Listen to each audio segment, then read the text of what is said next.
Assalamualaikum warahmatullahi wabarakatuh. Ini saya mau bertanya. Kan kalau kita lihat misalnya sekilas ketika misalnya ustadz-ustadz Wahabi lah atau Salafi menjelaskan hukum atau kemudian menjelaskan permasalahan agama, mereka juga memiliki referensi, punya hadis, punya dalil. Saya sampai sekarang ini yang menjadi pertanyaan mendasar bagi saya, misal mereka baca kitab hadis Bukhari atau kemudian baca kitab Sahih Muslim gitu. Itu kan pasti penjelasannya, misalnya kalau Bukhari yang paling muktabaro, yang paling terkenal kan kitab Fathul Bari untuk penjelasan pensyarahannya, atau kemudian misal kalau kitab Sahih Muslim pastikan dijelaskan oleh Imam Nawawi. Tapi kok bisa ya, saya kadang-kadang dengarin sekilas, kok bisa mereka menjelaskannya itu jadi mutar balik gitu Ki. Jadi misal mereka ngutip pendapatnya Imam Nawawi yang jelas-jelas adalah mazhabnya mazhab Syafi'i, beliau juga bertasawuf misalnya. Imam Nawawi kan terkenal betul dengan kitabnya banyak sekali, dan memang kita tahu bahwa beliau juga pakar tasawuf gitu. Tapi kok bisa setiap mereka misal sumber agama ini lagi, ustadznya misalnya menjelaskan dalam Sunan Tirmizi gitu, tapi penjelasannya itu bisa kok jadi mengarah ke Salafi gitu. Pokoknya error kalau kita mandangnya. Sehingga kalau kita mungkin pernah mondok, agak sedikit ilfil nengok ustadznya. Karena menurut kita apa yang dia jelaskan itu nggak relevan dengan penjelasan ulama terdahulu. Apalagi misalnya kalau kita tilik ke belakang, ulama-ulama dulu itu nggak pernah rasanya menjelaskan kayak gitu. Misalnya seabad misalnya dengan Imam Jalaluddin As-Suyuti. Padahal kan yang ulama-ulama Wahabi ini kan tahun berapa lah ya, paling 1000 ke atas lah kalaupun itu diperpanjang gitu.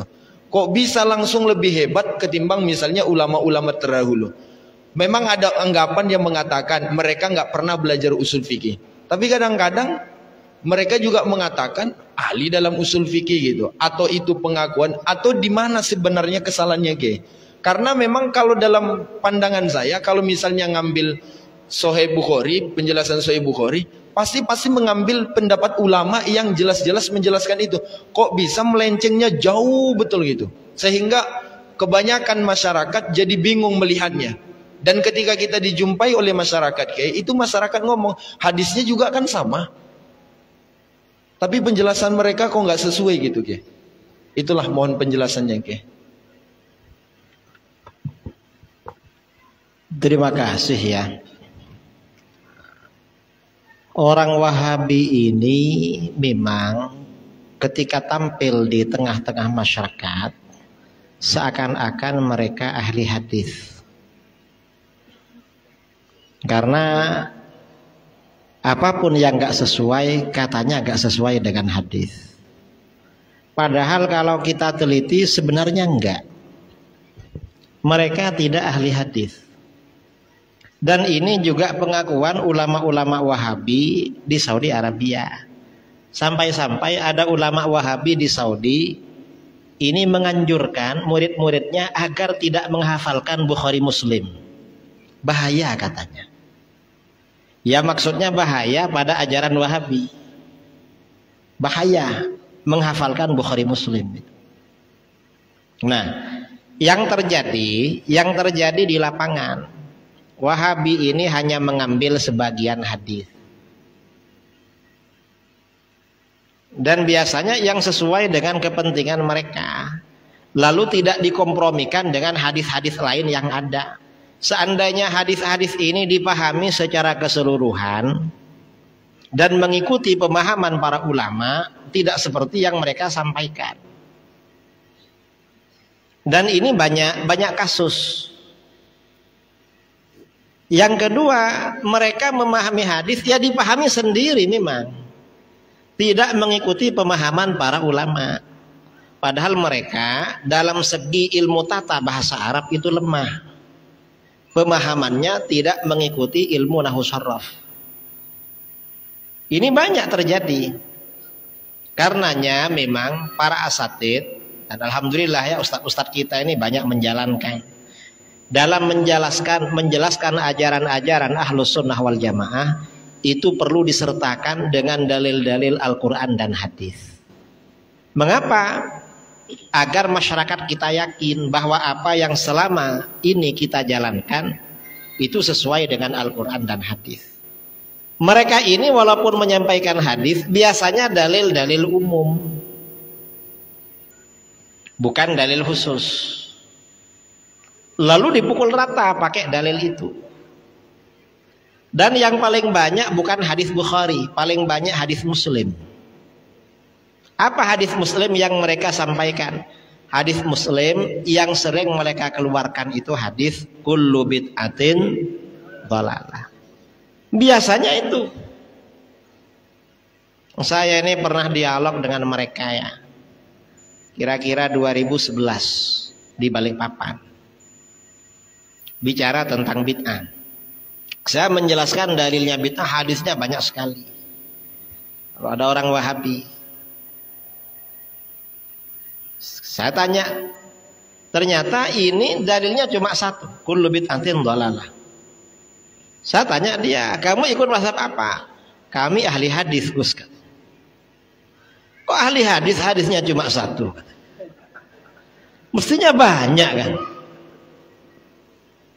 Kamu bukan ahli hadis kalau gitu. Ahli apa, Gus? Ahli hadas kamu ini. Mereka bilangnya ahli hadis, padahal ya ahli hadas sebenarnya. Dan ini memahami kullu bid'atin dhalalah tidak seperti pemahaman para ulama dulu. Ini masalahnya mereka.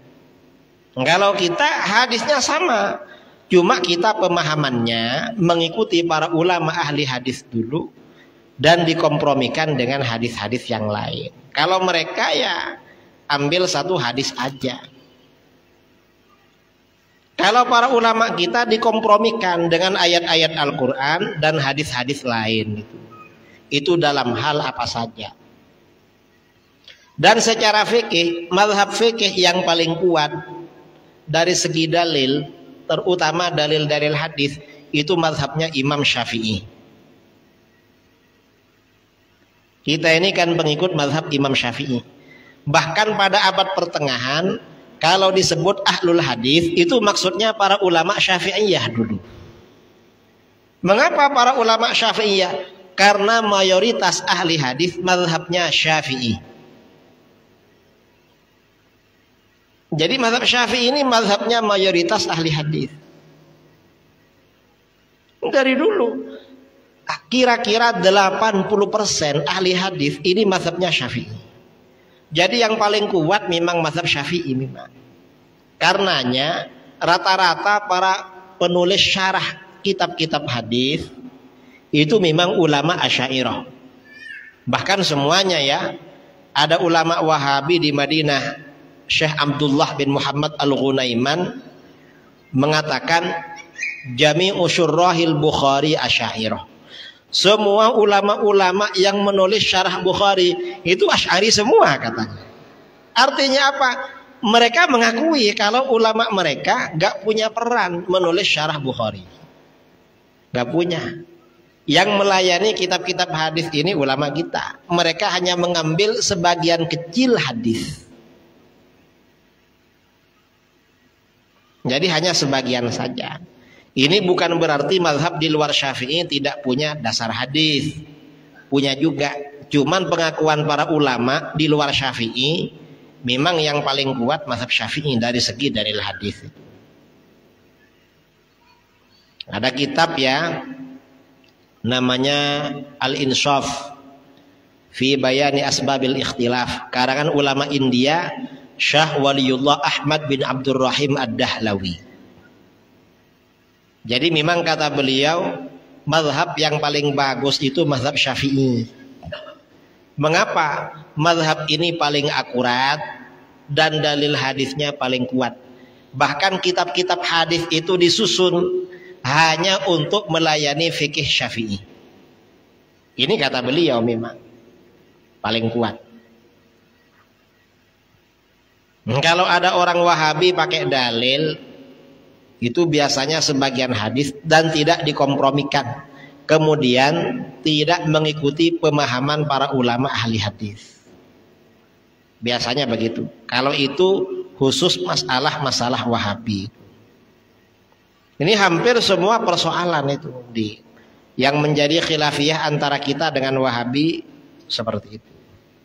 Padahal yang paling banyak dasarnya ya kita ini dasarnya hadis-hadis itu ramai.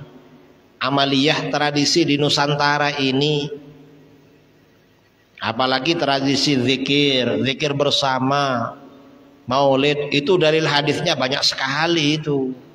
Yang menentang itu hadisnya cuma satu, yaitu hadis kullu bid'atin dhalalah. Itu aja dalilnya. Cuma ini hadis ini dijadikan dalil umum. Kalau kamu datang ke tempat servis mobil ya atau motor, itu ada kunci namanya kunci Inggris. Saudara tahu kunci Inggris? Kalau bautnya besar dibesarkan. Ya hadis kullu bid'atin itu dianggap kunci Inggris sama mereka itu. Dicocok-cocokkan.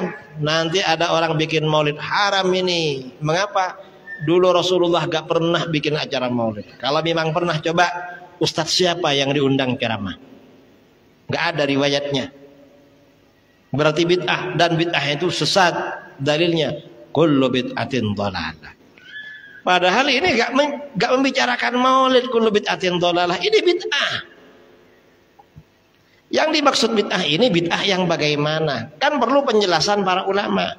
Para ulama ahli hadis menjelaskan yang dimaksud bid'ah dhalalah ini ya bid'ah yang sayyi'ah, itu yang tersesat. Kalau bid'ah yang hasanah gak dhalalah. Karenanya kalau kita perhatikan di kitab-kitab Wahabi ya, kaidahnya tidak jelas. Gak ada kaidah yang baku.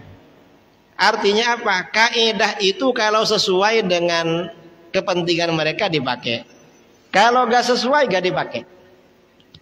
Misalnya ada ulama Wahabi yang namanya Syekh Utsaimin di Saudi, sudah wafat sekitar tahun 99 atau 2000.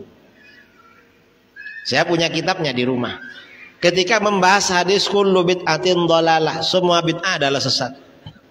Apa kata beliau? Hadza kalamun 'amun musawwarun bi aqwa adawatil umum wa huwa lafdhu kullu. Ini redaksi umum yang dipagari sur ya sur. Sur itu kan istilah dalam ilmu mantek. Wahabi ini mengharamkan ilmu mantek tapi dipakai istilahnya itu. Aneh mereka ini. Mengharamkan tapi pakai. Ini redaksi umum dan dipagari dengan perangkat yang paling kuat yang menunjukkan keumuman, yaitu kullu. Karenanya bid'ah jangan dibagi-bagi lagi. Alasannya karena ada kullu. Di bagian lain kitab yang sama, ketika berdialektika dengan orang-orang Mu'tazilah. Mu'tazilah mengatakan Al-Quran makhluk. Mu'tazilah pakai dalil umum juga di dalam Al-Quran. Apa dalilnya Mu'tazilah? Allahu khaliqu kulli syai'. Allah pencipta segala sesuatu. Wal Qur'anu syai'un. Dan Quran itu sesuatu, berarti diciptakan oleh Allah. Apa kata Syekh Utsaimin? Oh gak bisa ini. Ini walaupun ada kullunya, kullu ini masih bisa dibatasi. Ini gak bisa. Walaupun semua bisa dibatasi.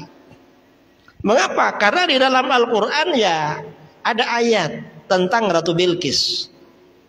Ratu Bilqis itu di dalam Al-Quran disebutkan wa utiyat min kulli syai'.